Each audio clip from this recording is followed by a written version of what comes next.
everyone, today I wanted to talk about my postpartum hair loss, or post-pregnancy, or after you've had a baby, for those of you that aren't familiar with that term. Just because I thought it'd be a good thing to talk about, because I haven't really seen much on it, and I don't feel kind of depressed about it or anything like that, but I think it's worth talking about. Today it doesn't actually look bad at all, but that is because I've followed my new hair loss steps that I've been doing. So I wanted to take you through my little routine and the changes that I've made in an attempt to not reduce the hair loss or anything, because it's kind of slowed down again now, but to just disguise it a little bit and make myself feel better about it. So yeah, today I have made a little bit of an effort with my hair, and I think it's looking quite thick and bouncy really, which is good. So hair loss, let's have a little look. It didn't start falling out until about a month or so ago, and then when I would be having a shower or washing my hair, like lots and lots of hair was coming out into the brush, or I would see it around the drain, or around the side of the bath.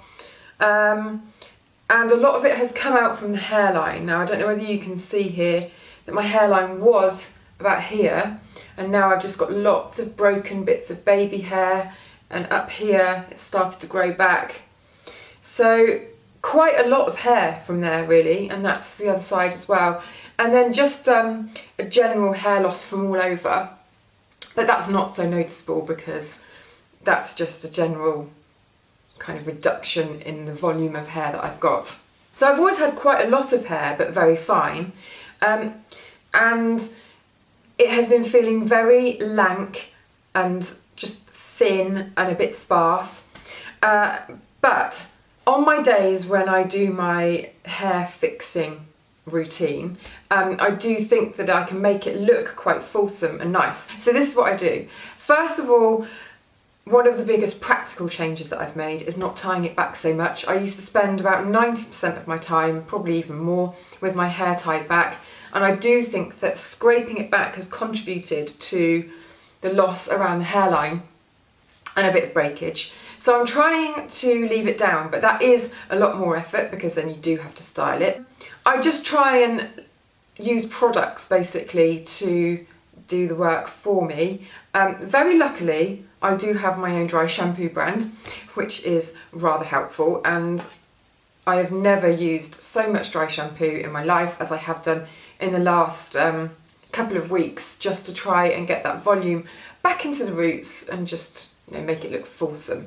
So I'll be talking about that in a minute. So first of all, shampoo and conditioner. Oh, by the way, this is probably going to be a two-part video because there are loads of products that I want to try that are specifically for loss of hair volume or loss of hair, and I wanted to see if any of them actually work. So I'll be testing those out and then maybe do an update video if anyone's interested in that. But really most of the changes that I've made are practical because it's already started growing back. So it's not like I need to do anything to kind of stop it in its tracks or anything like that. It's not too bad. So yeah, practical changes really. So not tying my hair up so much, I think, is the biggest one that you could possibly do. And then shampoo and conditioner, I've been using this range since the summer. This is Christophe Robin, and he's an amazing colourist in France, and he does all of these beautiful hair care products that help to look after coloured hair.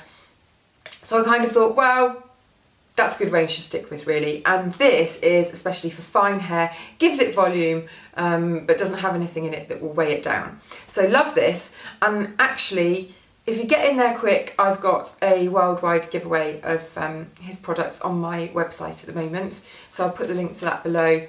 Really beautiful, 5 sets of hair care, and they're worth about £100 odd each, so it's a really nice one.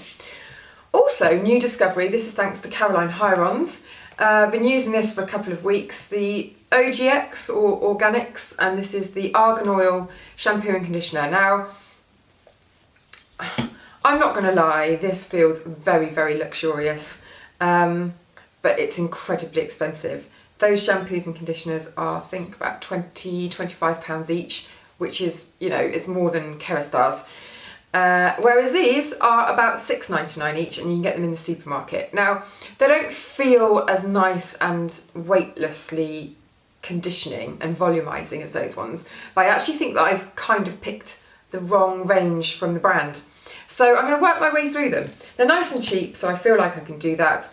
And there must be a couple of other ones that might be more suited to my hair type, so I'll let you know how I get on.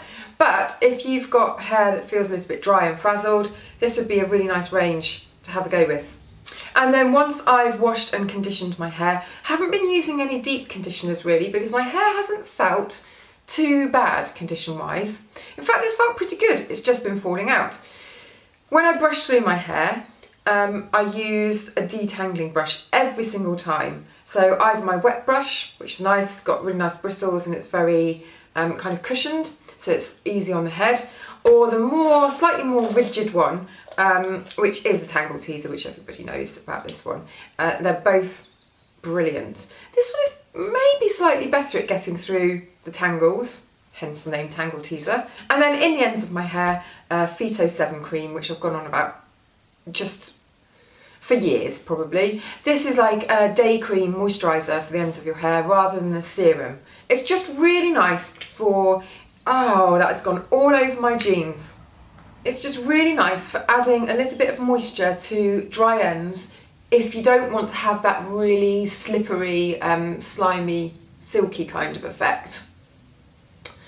And I just find it works really well on my hair. It's just like a leave-in conditioner, I suppose, really. And then, because my roots do get so flat, and my hair tends to get, it's not oily or greasy, but just lank at the top. And so this is where the dry shampoo comes in handy. If you haven't seen this before, this is my dry shampoo. It's got my name at the top, Mod Recommends, and it's Collab. And this is the sheer invisible, so it doesn't leave any white residue or dust. So you don't look like you've got dandruff all over your shoulders when you use it. And just give it a good shake. Spray it into the roots, and then I just give it a bit of a wiggle with my fingertips.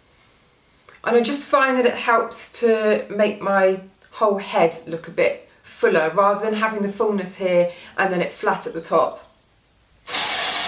You can see, get your fingers in there, that it kind of, where it absorbs the grease, you get a little bit of thickness and texture.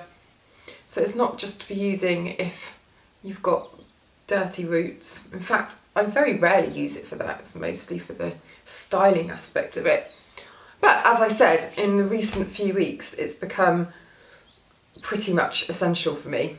I mean, dry shampoo is always a bit of an essential, which is why I did it in the first place. But even more so now, when I just don't want to mess around with my hair too much, you know, I don't want to be using loads of styling tools on it.